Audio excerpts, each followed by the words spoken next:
RPD news से किशन सोलंकी। हम अभी पहुंचे हैं ग्राम सेवा सहकारी समिति करवर, जिसके नवनिर्वाचित अध्यक्ष है जो राकेश कुमार जी जैन है हमारे साथ। तो उनसे हम बातचीत करेंगे कि यहाँ की जनता ने जो उनको इस पद के लायक समझा और चुना है अध्यक्ष पद पे, तो इनसे बातचीत करेंगे भी ऐसी आपको क्या किसानों के प्रति क्या कमियां लगी। यहाँ की पंचायत की बात करें तो भी क्या कमियां लगी ऐसी जिसको लेके आप चुनाव मैदान में हैं और जनता ने आपको अच्छे वोटों से लीड दी है, और ऐसे आपके क्या मुद्दे हैं जिनको आप सफल करवाएंगे। और बात करें ग्राम सेवा सहकारी समिति की, तो उसके अंदर भी बहुत सारी समस्याएं हैं, बहुत सारी योजनाएं आती है, तो उनके बारे में इनसे जानकारी लेंगे और बातचीत। वैसे देखें तो यह कोई परिचित के मोहताज नहीं है, क्योंकि इनको भली भांति से अच्छे लोग जानते हैं, जान पहचान है अच्छी इनकी। तो आइए मिलते हैं राकेश कुमार जी जैन से। चेयरमैन साहब नमस्कार। हाँ नमस्कार सर। चेयरमैन साहब, आपको यहाँ की जनता ने बहुत अच्छे वोटों से लीड रही आपकी और ग्राम सेवा सहकारी समिति करवर के अध्यक्ष पद पे चुना आपको।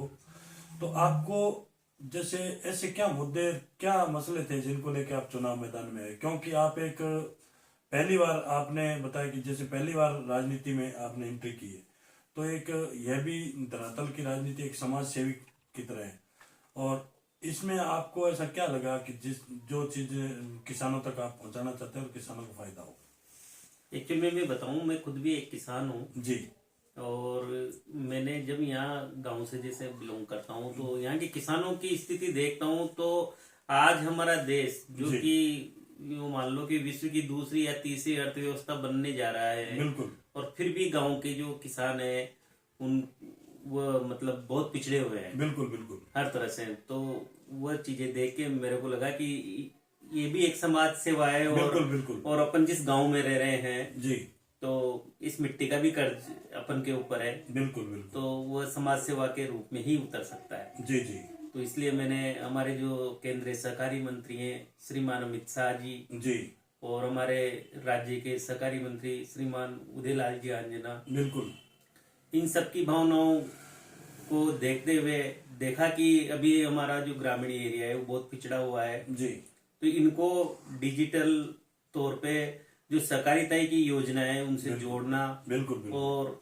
उन तक सरकार की जो भी योजना है उनका लाभ पहुंचाना, इन सब के लिए अपन को निचले स्तर तक जुड़ना पड़ेगा और इन लोगों को समझाना पड़ेगा। यही सोच के मैं इस सहकारिता से जुड़ा हूँ। जी जी, और मेरी सोच यही है कि हर किसान को इसका लाभ मिले। बिल्कुल।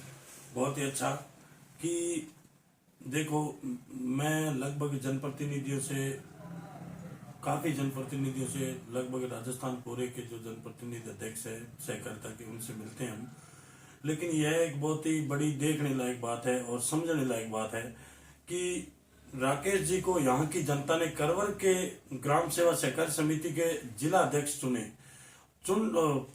अध्यक्ष चुनने के बाद इन्होंने देखो तत्काल फैसला लिया है कि एक हमारे जो राज्य जो मंत्री है उदयलाल जी आंजना, जो सहकारिता मंत्री, उनसे तत्काल प्रभाव से मिले और यहाँ की जो समस्या है ग्राम पंचायत लेवल की, सहकारिता लेवल की, तो उनको अवगत भी करवाया इन्होंने जाके उनके निवास स्थान पे कि भाई हमारी जो ग्राम सेवा सहकारी समिति है उसके अंदर ये समस्या आ रही है।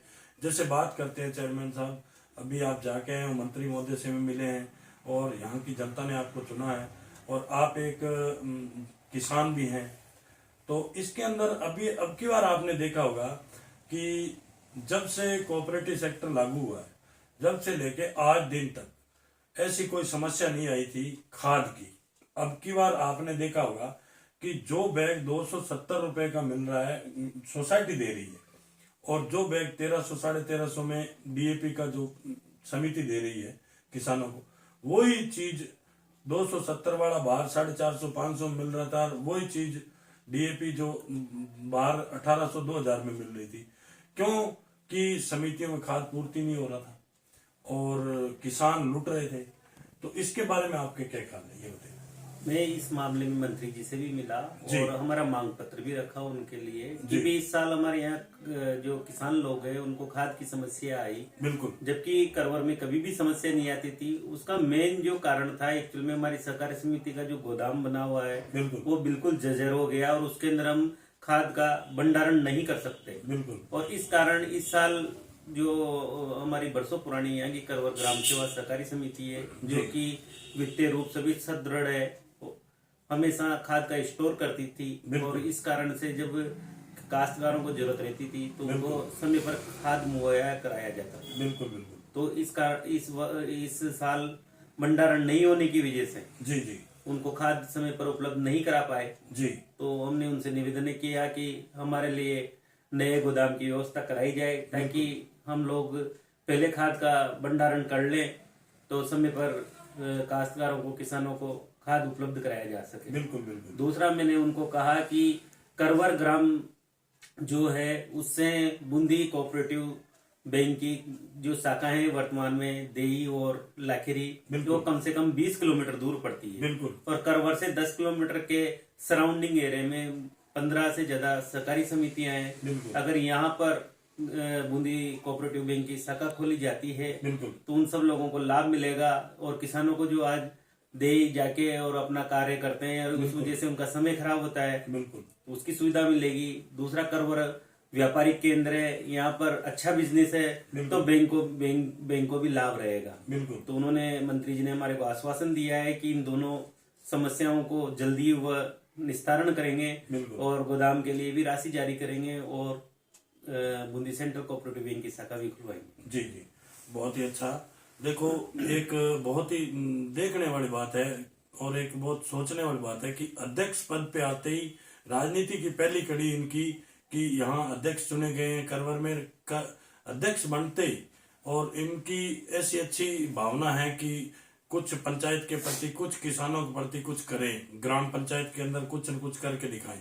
तो इन्होंने तुरंत यहाँ से फैसला लिया, मंत्री महोदय से मिले, उनसे अपनी गांव की और जो ग्राम सेवा सहकारी समिति की जो समस्या थी उनसे अवगत करवाया, और इनको आश्वासन भी दिया मंत्री महोदय ने कि भी उस पर जल्दी संज्ञान लिया जाएगा।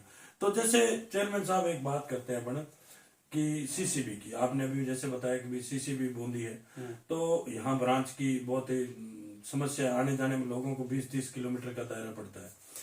ये भी आपकी बहुत अच्छी बात है। और इसके अंदर क्या है कि जैसे बात करते हैं चेयरमैन साहब किसानों की, किसानों को आज आपने यहाँ समिति के मार्फत से लोन दे रखा है लगभग 1 करोड़, 2 करोड़, 5 करोड़ एक अनुमानित।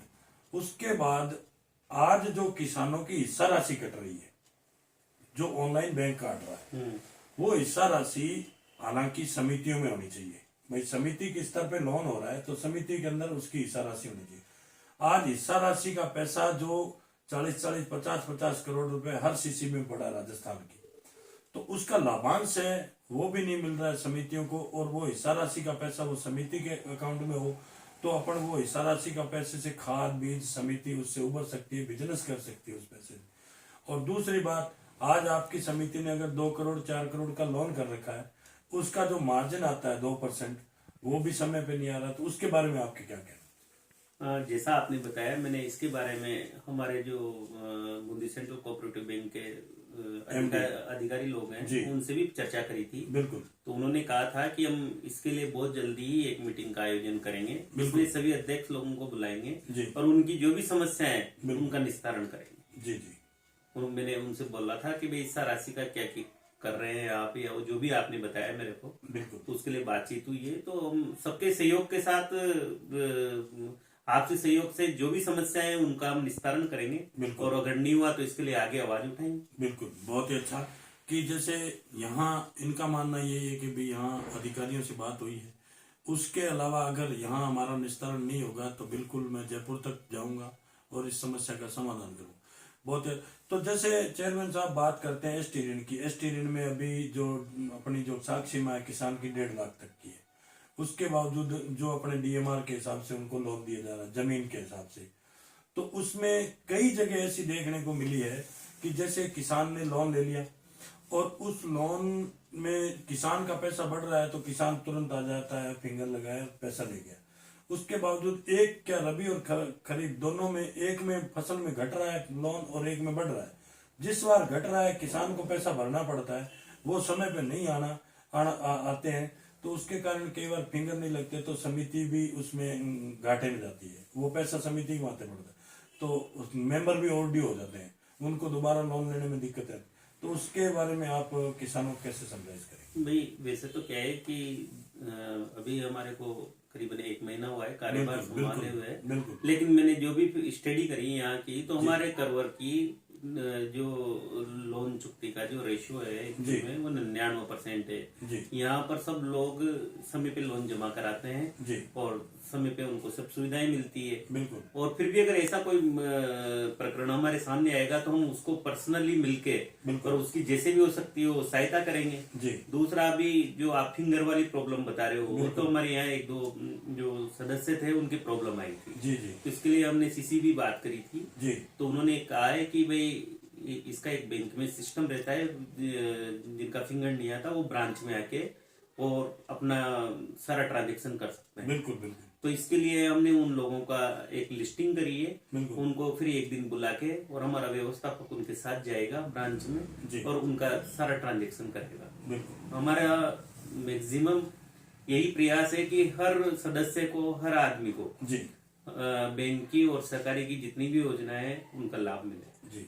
बहुत ही अच्छा कि चेयरमैन साहब का यही मानना है कि जो भी ग्राम सेवा सहकारी के प्रति सरकार द्वारा जो भी योजना आती है उसका हम प्रत्येक व्यक्ति तक लाभ देने की कोशिश करेंगे और मैं प्रयास करूंगा कि भाई हर व्यक्ति को कोऑपरेटिव से जोड़ा जाए और ज्यादा से ज्यादा इनको फायदा हो किसान को।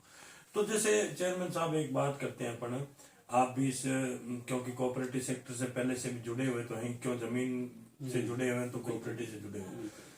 इसमें एक देखने को मिलता है कि जैसे आज समिति के अंदर आपका बोर्ड बना है और समिति और बैंक या किसी भी डिपार्टमेंट को लो, वो सर्वे सर्वा बोर्ड को मानता है। आज आप अध्यक्ष हो तो आप जो समिति में काम करेंगे, जिस कायदे के साथ करेंगे वही होगा।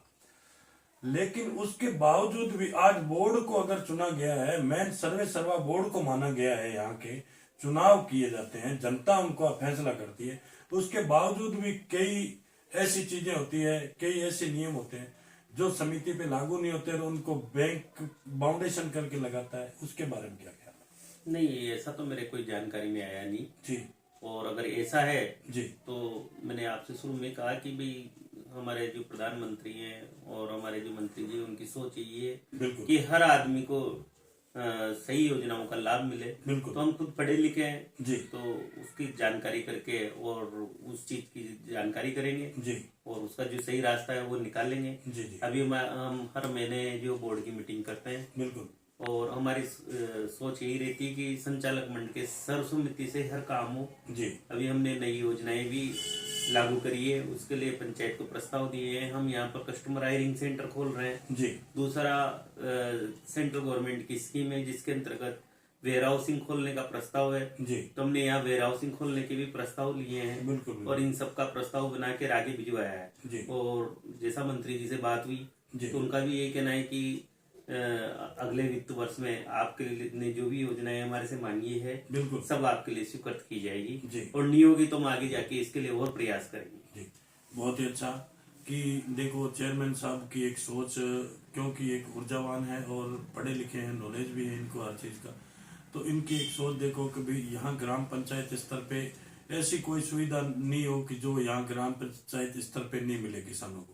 हर जो भी सरकार द्वारा, जो भी केंद्र सरकार द्वारा, राज्य सरकार द्वारा कोऑपरेटिव संबंधी, पंचायती राज संबंधी तक किसी भी प्रकार की योजना है उसको यहाँ धरातल पे लागू करने के लिए इनके प्रयास है और लगातार जारी है। जब से इनको जनता ने, हालांकि अभी 2-2.5 महीने 3 महीने हुए चुनाव हुए को, उसके चुनाव होने के बावजूद आज ये अपनी दौड़ में स्टार्ट है, क्योंकि आज भी ये मंत्री महोदय से मिले हैं और जहां भी बात करें सीसीबी की तो वहां भी अधिकारियों से बातचीत की है। तो इनकी यानी कि जो भागदौड़ है वो बिल्कुल जायज है और ये कर भी रहे हैं कि अपने ग्राम पंचायत स्तर पे कुछ करें। अगर जनता ने हमें मौका दिया है तो इनको कुछ कर दिखाना है। तो जैसे 2023 अभी 9 वर्ष लगा है चेयरमैन साहब, आज मकर संक्रांति भी है और आगे 26 जनवरी गणतंत्र दिवस आ रहा है, तो आप अपने देशवासियों को और जनता को और अपने ग्राम पंचायत के लोगों को क्या संदेश देना चाहेंगे? मेरा तो सभी किसान भाइयों से और सब लोगों को यही सहयोग है जी कि हमारे देश के प्रधानमंत्री और सब लोगों की जो सोच है डिजिटल इंडिया की, बिल्कुल तो सब लोग आज हमारा जो साक्षरता प्रतिशत है वो भी दुनिया में बढ़ता जा रहा है। बिल्कुल। तो हम हर चीज को खुद पढ़ें, बिल्कुल। नाप तोलें और उसके साथ आगे बढ़ें। जी। तो मेरा मानना है कि अपन देश में कहीं पीछे नहीं रहेंगे। बिल्कुल। और कोई भी आदमी, सरकार ने बहुत सारी योजनाएं चला रखी है। बिल्कुल। और उसका सबको लाभ मिलेगा। जी, बहुत ही अच्छा। और आरपीडी न्यूज के अंदर जो इन्होंने हमें समय दिया उसके लिए बहुत बहुत धन्यवाद चेयरमैन साहब। नमस्कार सर, बहुत बहुत धन्यवाद।